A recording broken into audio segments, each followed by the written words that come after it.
감사합니다.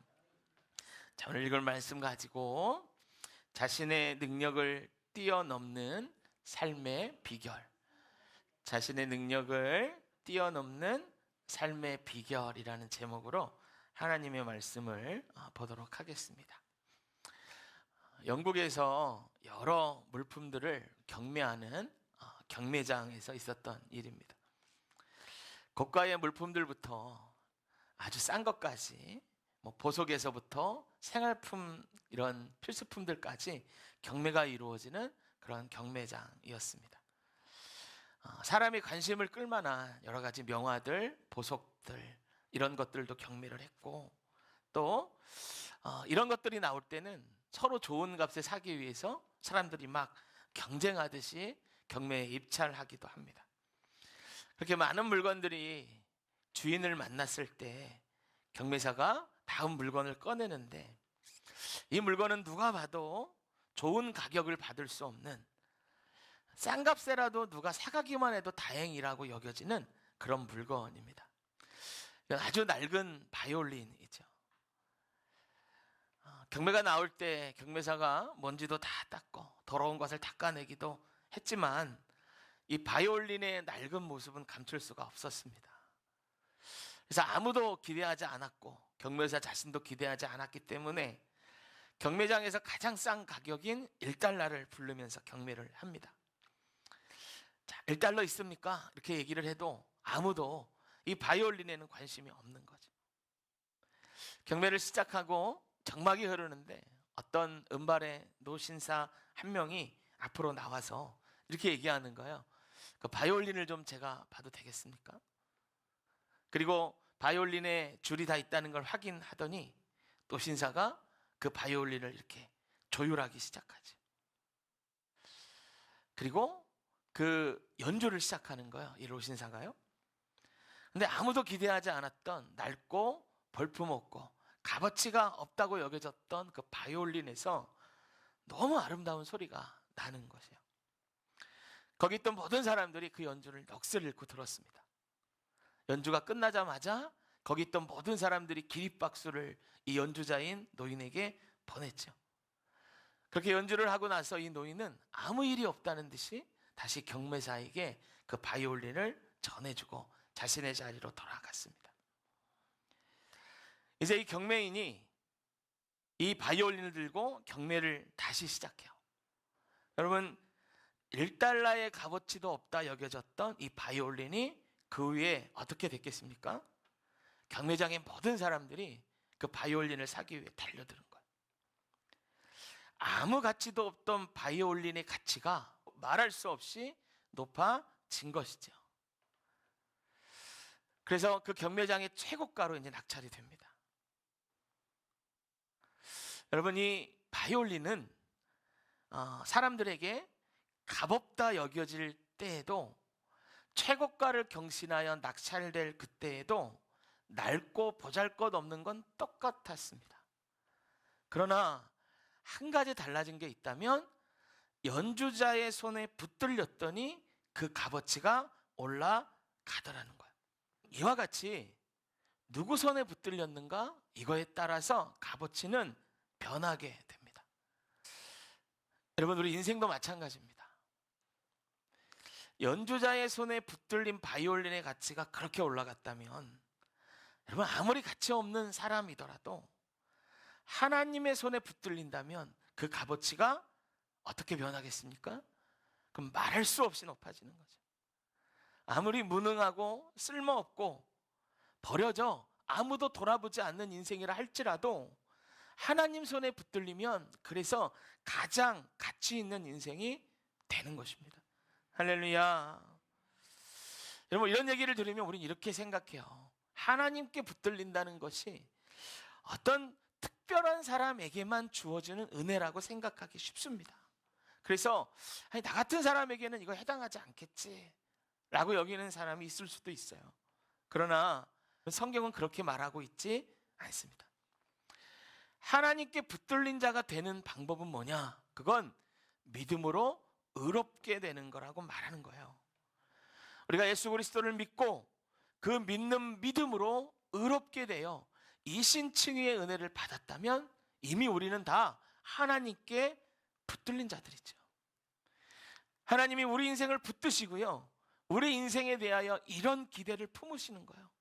이제는 하나님의 뜻대로 우리의 인생을 연주하기 원하시는 것입니다. 그럴 때 우리가 어떻게 반응해야 하는가? 연주하시는 하나님의 손에 우리의 인생을 맡기고 그분이 연주하시는 그대로 인생을 살아가야 하는 것이죠.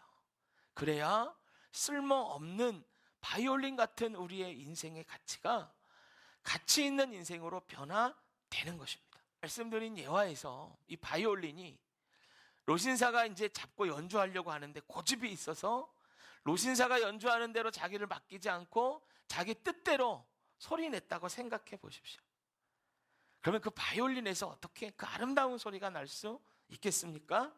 그럴 수 없는 거죠. 그랬다면 그 노신사가 아무리 능력 있는 연주자라 할지라도 연주에 실패하고 그 낡은 바이올린은 그 낡은 채로 버려져서 그렇게 값어치 없는 물건으로 버려질 수밖에 없는 것입니다. 여러분, 그래서 하나님께 붙들린 자들은 하나님이 우리 인생을 연주하시도록 인생을 내어 드려야 되는 거예요. 그래야 값 있는 인생 될 줄로 믿습니다. 할렐루야. 여러분, 우리가 지금 1장부터 4장까지 다 받고 5장을 들어가요. 1장부터 4장의 중심 내용, 가장 중요한 내용을 하나로 요약하려면 이겁니다. 믿음으로 의롭게 된다는 건 어떤 것인가? 어떻게 하면 믿음으로 의롭게 되는가? 이 범주 안에서 모든 것이 다 됐어요. 그래서 복음이 필요한 자는 누군가? 믿음은 무엇이고 행함은 무엇인가? 그 안에서 율법은 무엇이고 또 능력을 믿는다는 건 또 어떤 건가? 다 이 범주 안에서 다 진행이 된 거예요. 여러분, 1장에서 4장을 오늘 예화에 적용해 보면 이걸 말한 거예요. 어떻게 하면 하나님께 붙들릴 건가 말이에요. 어떻게 하면. 이미 우리는 그 다 배운 거예요. 1장에서 4장까지. 믿음으로 의롭게 됨으로 하나님께 붙들리는 거예요. 이제 이 말을 끝내놓고 5장을 시작할 때, 그럼 5장은 무엇을 말하겠습니까?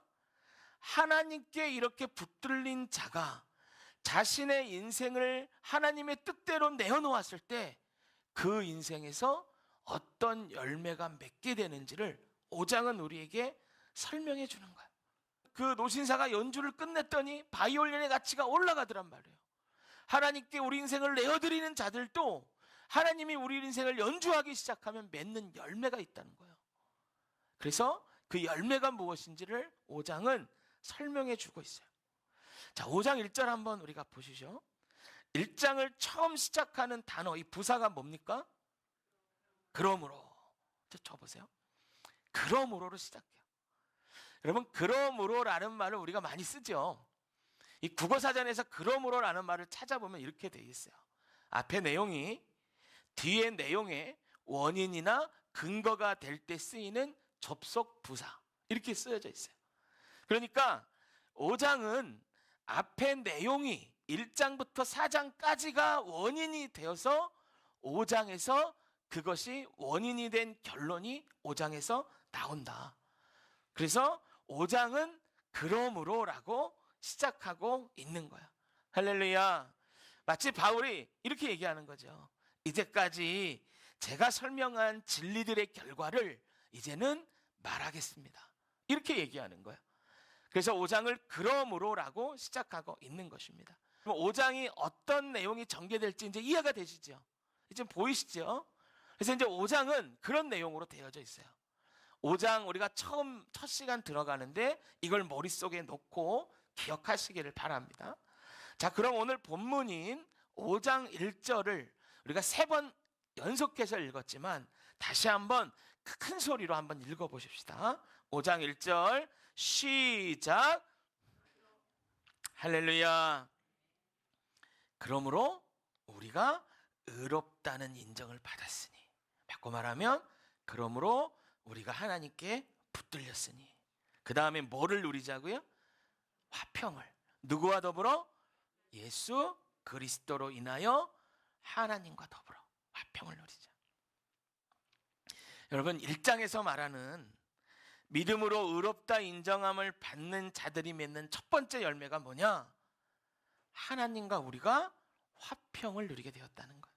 할렐루야. 이 열매를 맺게 된다는 거예요. 하나님이 우리 안에 이 화평을 주셨다는 거예요. 그런데 여러분 생각해 보면 우리 안에 늘 이 화평만 있는 것 같지는 않단 말이에요.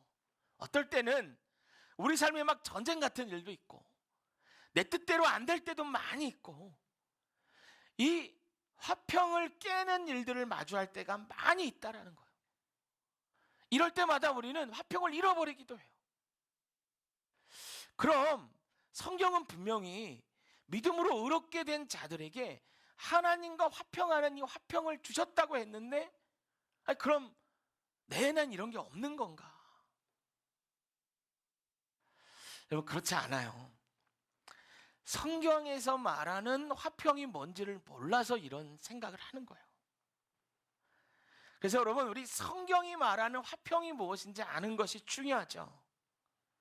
이 화평, 제가 이 화평에 대해서 말할 텐데 화평, 평화, 평강, 평안 다 같은 말이에요. 성경에는 이 헬라어에는 에이레네라는 말이고 이 에이레네를 히브리어로 말하면 이게 샬롬이야. 샬롬을 우리 안에 주신다는 거예요. 여러분 우리 교회 이름이 뭐죠? 평화교회잖아요. 평화교회. 그렇게 이름을 지은 여러 가지 이유가 있겠죠. 근데 우리가 평화교회에 다닌다고 하면 우리는 정말 성경이 말하는 평화가 뭔지는 알아야 돼요. 그래서 좀 오늘 설교를 여러분 주의 깊게 들으시고 사람들이 왜 평화교회야? 왜 평화교회라고 지었어? 평화가 뭐야? 그렇게 말하면 좀 설명해 줄 수 있는 저 여러분이 되셨으면 좋겠어요. 할렐루야. 아까도 말씀드렸지만 지금 성경이 말하는 이 화평, 에이레네와 구약의 샬롬은 같은 말이고 성경을 전체를 다 뒤져보면 이건 네 가지로 번역돼요. 우리말로 평안, 평강, 평화, 화평 네 가지로 번역이 돼요. 그러니까 다 똑같은 말이에요. 다 똑같은 말이에요.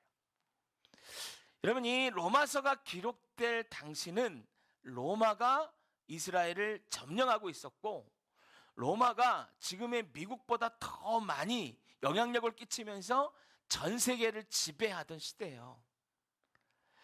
여러분 이 평화라는 말은 로마 사회 안에서도 일반인들도 많이 쓰던 흔한 말이었어요.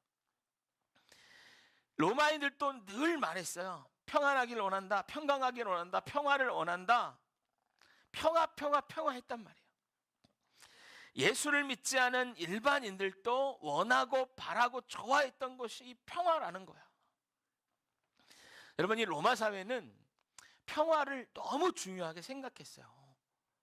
그래서 그 로마가 세계를 지배하면서 절대로 용서하지 않았던 것이 몇 가지가 있는데 그 중에 하나가 이 평화를 해치는 일입니다. 어떤 식민지든 어떤 나라든 평화를 위협하면 반드시 응징했어요. 여러분 예수님 십자가 지시는 장면을 이렇게 읽어보면요, 로마에서 파견한 그때 당시의 총독이 빌라도잖아요. 근데 빌라도가요, 여러분 로마에서 파견했으면 이 얼마나 큰 권위와 권세를 등에 업고 있겠어요. 전 세계를 제패한 로마에서 파견한 사람인데, 그런데 이상하리만큼 백성들의 말에 막 휘둘리고요, 백성들을 막 진정시키려고 노력하고요, 어떠한 불의한 일이라도 백성들이 원하면 그냥 다 들어주려고 그래요. 웬만하면 다 들어주려고. 이런 이유로 예수님이 십자가에 못 박히신 거잖아요. 왜냐하면 이게 있는 거예요. 여러분 만약에 그때 백성들이 들고 일어나서 소동이 일어나서 이게 반란으로 막 번진다 그러면 로마의 중앙에서는 이곳의 평화가 깨졌구나라고 생각해서 군대를 보냅니다. 이건 그 나라를 유지하는 방법이기 때문에 틀림없습니다. 군대를 보내요. 그러면 제일 먼저 이 일에 책임을 져야 하는 게 누구냐? 총독이에요. 총독. 빌라도란 말이에요. 그러면 중앙에서는 생각하는 거야. 이거 빌라도가 임무를 못해서 이런 일이 있으니 빌라도를 귀국시키고 자르는 거예요. 귀국시키고 군대를 보내서 진압한 다음에 다음 사람을 보내서 통치하려고 하는 거예요. 빌라도가 이걸 너무 잘하는 거죠. 그러니까 소동이 일어나면 자기는 중앙으로 불려가고 그 뒤에 어떤 일이 일어날지 모르니까 무슨 일이 있어도 백성을 진정시키려고 한 겁니다. 그러니까 결국은 예수님을 십자가에 못 박으라고 내어준 거죠. 이렇게 로마 사회는요, 평화를 중요하게 생각했고 평화를 해치는 자들은 반드시 응징했어요. 근데 로마 사람들이 평화를 말할 때 쓰는 이 평화라는 단어는 성경의 언어랑은 전혀 다른 말을 썼어요. 로마인들은 늘 평화 평화 평화 말했지만 한 번도 평화를 성경의 샬롬이나 에이레네로 말한 적이 없어요. 이 로마인들은 평화를 뭐라고 불렀냐면 팍스라고 불렀어요. 샬롬과 팍스는 무슨 차이가 있나? 먼저 팍스는 이런 거예요. 외적으로 어떤 조건이 갖추어졌을 때 팍스다라고 쓰는 거야. 우리가 그 세계사를 배우다 보면 이런 거 배우거든요. 팍스 로마나. 그러니까 이건 로마의 평화라는 뜻이에요. 로마인들이 평화를 말할 때는 4가지 정도의 조건이 있어요. 첫 번째는 정치적으로 안정돼야 돼요. 두 번째는 경제적으로 안정돼야 되고요. 세 번째는 갈등이 없어야 돼요. 그러니까 로마의 식민지나 그 사회 안에 갈등이 없어야 되고, 네 번째는 전쟁이 없어야 돼요. 그래서 이게 다 이루어졌을 때 팍스 로마나라고 말했고 평화라고 말했어요. 로마 사람들은 그런 거예요. 아무리 정치적으로 안정돼도 전쟁이 있다? 그럼 그건 평화가 아닌 거죠. 로마인들의 평화는 철저히 외적으로 노력에 의해서 주어지는 평화입니다. 그러면 이 평화를 잘 생각해 보세요. 사람의 노력에 따라 어떤 조건에 맞았을 때 주어지는 평화라면 그거는 외적인 것에 좌우되는 거예요. 지금은 전쟁이 없어서 평화라는 말을 썼지만 어디서 전쟁이라도 일어나면 그 공동체 안에 어떤 갈등이라도 생기게 되면 평화를 잃어버리게 되는 거예요. 외적으로 주어지는 평화는요, 그 주어진 원인이 사라지면 그 평화도 사라져 버리는 거예요. 마치 모래샘 같은 거죠. 그런데 샬롬은 달라요. 외적인 것에 좌우되지 않아요. 왜냐하면 샬롬은 그 어떤 것 때문에 주어지는 것이 아니라 하나님께서 우리 영혼 안에 부어주시는 것이기 때문에 그렇습니다. 할렐루야. 여러분, 우리 영혼 안에 부어준다는 건 이런 거예요. 누구도 빼앗을 수 없다는 것입니다. 상황과 조건이 우리를 어렵게 해도 빼앗기지 않고 흔들리지 않는다는 말입니다. 샬롬은 잃어버려지는 것이 아니라는 거예요. 예수님께서 요한복음에 우리에게 주시고자 하는 평화가 무엇인지를 분명하게 말씀해 놓으셨거든요. 요한복음 14장 27절 제가 읽어드릴 테니까 그냥 보세요. 성경 보지 마시고 들으세요. 자, 제가 한번 읽어줄게요. 예수님이 내가 너희에게 주고자 하는 평화가 이런 거다라면서 말씀하신 장면이에요. 평안을 평안, 평화, 평강, 평화 다 같은 말이라고 그랬어요. 여기도 에이레네예요. 평안을 너희에게 끼치노니 곧 나의 평안을 너희에게 주노라. 내가 너희에게 주는 것은 세상이 주는 것과 같지 아니하니라. 너희는 마음에 근심하지도 말고 두려워하지도 말라. 할렐루야. 잘 보세요. 여기 기억해 보세요.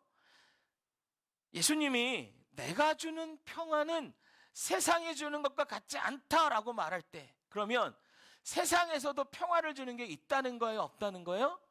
있다는 거예요. 얼마든지 있다는 거예요. 그런데 그것과 다른 평화를 내가 주기 원한다는 거. 그러면 여러분, 지금까지 들은 로마서 5장의 말씀을 가지고 분별해 보세요. 세상이 주는 평화는 뭘까요? 팍스인 거예요. 예수님이 주시기 원하시는 평화는 뭘까요? 샬롬인 거예요. 구분되시죠? 그러면 예수님은요, 우리에게 샬롬을 주시기를 원하시는 거예요. 그래서 예수님 주시는 평화는 모래를 손에 쥔 것처럼 흩어져 없어지는 것이 아니에요. 외적인 어떤 것에 영향을 받는 것이 아니에요. 그 샬롬을 우리에게 주시기 원하시는 거예요. 그런데 분명히 예수님은 벌써 헷갈리지 말라고 이걸 구분해 써놓으셨는데도 아이러니하게도요, 많은 그리스도인들이 샬롬이 아니라 팍스를 더 원하고 이 팍스를 달라고 하나님께 기도하고 있다는 사실이에요. 여러분, 팍스를 원하는 기도는 이런 겁니다. 하나님, 이것만 해결해 주시면, 이것만 이루어지면, 이것만 응답되고 내가 이것만 받으면, 이렇게 말하는 거예요. 마치 조건과 상황이 되어야만이 평화가 이루어진다라고 생각하는 것과 같은 거죠. 내 질병이 고쳐지고, 내가 돈을 많이 벌고, 내가 하는 뭔가가 이루어져야 하고, 그래야만 평화가 온다고 생각하는 거예요. 그러니 여러분, 의롭게 된 자, 하나님께 붙들린 자는 평화를 주셔서 예수님과 더불어 하나님과 화평을 이룬다라고 말했는데, 아무리 찾아봐도 이 화평이 안 보이는 거예요. 왜요? 우리는 팍스를 찾고 있는 거예요. 하나님 주신 샬롬을 찾고 있는 게 아니에요. 여러분, 하나님이 우리에게 부어주시는 이 평화, 이 에이렌의 이 샬롬은요, 상황과 조건에 따라서 변하는 게 아니라 어떤 상황이더라도 예수님 안에서 이루어지고 누릴 수 있는 평화예요. 다니엘서 3장에 보면 다니엘과 함께 바벨론의 포로로 끌려온 3명의 친구가 나와요. 사드락, 메삭, 아벳느고, 3명이 다니엘과 함께 끌려왔어요. 여러분, 이 시대를 한번 생각해 보세요. 이스라엘이 이미 멸망했어요. 바벨론에게 다 망했다고요. 나라는 없어졌어요. 이제 그런데 포로로 끌려왔어요. 이 청년들이 살아갈 때 어떤 명령이 떨어지냐면, 왕이 만든 금신상 그 앞에 절하라라는 명령이 떨어져요. 그리고 만약에 절하지 않으면 펄펄 끓는 영광로에 집어넣어서 다 죽여버리겠다, 이렇게 협박합니다. 그런데 놀랍게도 이 세 친구는 절하지 않아요. 왕이 이걸 알고 노하면서 이들을 끌고 영광로 앞까지 갔어요. 그리고 당장이라도 집어넣을 것처럼 위협을 하면서 말합니다. 야, 이제라도 절하면 살려줄게. 그러나 이 세 친구는 절하지 않아요. 굴하지 않아요. 그리고 자기를 협박하는 세상과 왕과 그 신하들 앞에서 이렇게 얘기합니다. 우리를 극렬히 타는 풀무, 이 용광로에 던진다 하더라도 하나님께서 우리를 건져내시겠고 왕의 손에서도 건져내시리이다, 이렇게 말해요. 그런데요, 더 놀라운 건 그 뒤에 고백이에요. 뭐라고 얘기하면 이렇게 얘기합니다. 그리 아니하실지라도 왕이여, 우리는 왕에게 절하지도 아니하겠고 왕이 세운 근 심상에게 절하지도 않겠습니다. 여러분, 이 그리 아니하시도라는 말이 무슨 말이에요? 하나님이 우리를 구해주지 않고 여기서 불타 죽어도 우리는 절하지 않을 거예요. 그리 아니하셔도 하나님에 대한 우리의 신앙은 변하지 않을 거예요. 그 신뢰를 고백한 겁니다. 할렐루야. 여러분, 다니엘과 이 세 친구, 이 다니엘의 세 친구가 어떻게 이런 믿음의 선포를 할 수 있었겠어요? 그들 안에 누구도 빼앗지 못하는 샬롬이 부어졌기 때문에 가능한 거예요. 그래서 세상 모두가 달려들어 이들을 죽이려고 하더라도 하나님이 그 영혼 안에 부어주신 샬롬은 빼앗기지 않더라는 거예요. 그러니까 그 신뢰를 담은 이야기가 이거 아닙니까? 여기서 구해주지 않는다 할지라도 나는 하나님을 신뢰합니다. 나의 신앙은 변하지 않습니다. 여러분, 이 세 친구의 기도와 팍스를 바라는 사람들의 기도를 비교해 보세요. 이것만 해결해 주면, 이것만 이루어지면, 이것만 응답되면, 이것만 받으면, 이런 기도와는 질적으로 달라요. 이것이 샬롬을 가진 자의 위대함입니다. 이것이 믿음으로 의롭게 된 하나님께 붙들린 자들이 맺는 열매요, 예수님께서 주신다고 약속하신 하나님과 함께 누리는 평안이에요. 할렐루야. 그런데 우리가 이 하나님 앞에 의롭다 칭함을 받고도 여전히 샬롬이 아니라 팍스를 구하고 있다면 이런 상황인 거죠. 처음 말씀드린 바이올린이 연주자의 손에 들려졌는 대로 자기 고집대로 소리내고 있는 거예요. 이게 얼마나 미련합니까? 여러분, 이 바이올린이 아름다운 소리를 내는 비결을 생각해 보세요. 이게 바이올린이 가진 능력입니까? 연주자의 능력입니까? 연주자의 능력이죠. 당연한 거 아닙니까? 원래 이 바이올린은 1달러 가치도 안 하는 거였어요. 그래서 여러분, 우리가 하나님의 손에 붙들리고 하나님이 연주하시는 뜻대로 나의 삶을 내어놓는다는 것은 더 이상 내 능력이 아니라 하나님의 능력으로 사는 것을 의미하는 거예요. 하나님의 능력이 내 능력 되는 거예요. 그러니까 이런 사람은 자기의 한계를 뛰어넘는 거죠. 자신의 한계를 뛰어넘는 그 강력하고 능력 있는 삶을 살아가니 얼마나 매일매일 하나님 주시는 샬롬으로 가슴이 가득 차고 벅차겠어요. 그래서 오늘 본문 로마서 1장 5장 1절 이렇게 말하는 거예요. 그러므로 우리가 믿음으로 의롭다 하심을 받았으니 우리 주 예수 그리스도로 말미암아 하나님과 화평을 누리자. 할렐루야. 여러분, 화평을 어떻게 한다고 얘기하죠? 누리자. 화평을 받자. 화평을 얻기 위해 노력하자. 화평하기 위해 무언가를 하자. 이게 아니에요. 화평을 어떻게 한다고요? 누리자. 누리자라는 말은 이미 안에 있다는 거예요, 여러분. 안에 있다는 거예요. 그래서 이제 어떻게 하기만 하면 돼요? 우리 삶을 하나님께 내어드리면 되는 거예요. 어떻게 붙들렸는지는 1장에서 4장까지 말했어요. 이제 우리 삶을 주님 앞에 내어드리는 거예요. 할렐루야. 여러분, 오늘 말씀을 기억하시기를 바랍니다. 그래서 어떤 상황과 조건에도 빼앗기지 않는 하나님의 샬롬을 누리며 사는 저 여러분 되시기를 축복합니다. 지금까지 우리가 잘 몰라서 팍스를 구하고 하나님께 어떤 조건을 내거는 기도만 했다면 이제는 이렇게 기도하세요. 한번 따라해 볼까요? 따라합니다. 하나님, 내 삶을 내어드립니다. 당신의 뜻대로 내 삶을 연주하시고, 큰 소리로 여러분들 고백으로, 다시 한 번 더 큰 소리로 여러분들 고백으로 같이 따라할게요. 하나님, 내 삶을 내어드립니다. 당신의 뜻대로 내 삶을 연주하시고 능력 있는 삶을 살게 하시어 누구도 빼앗지 못하는 샬롬이 내 안에 가득 차게 하여 주옵소서. 그래서 우리 주 예수 그리스도로 말미암아 하나님과 화평을 누리는 삶이 되게 하옵소서.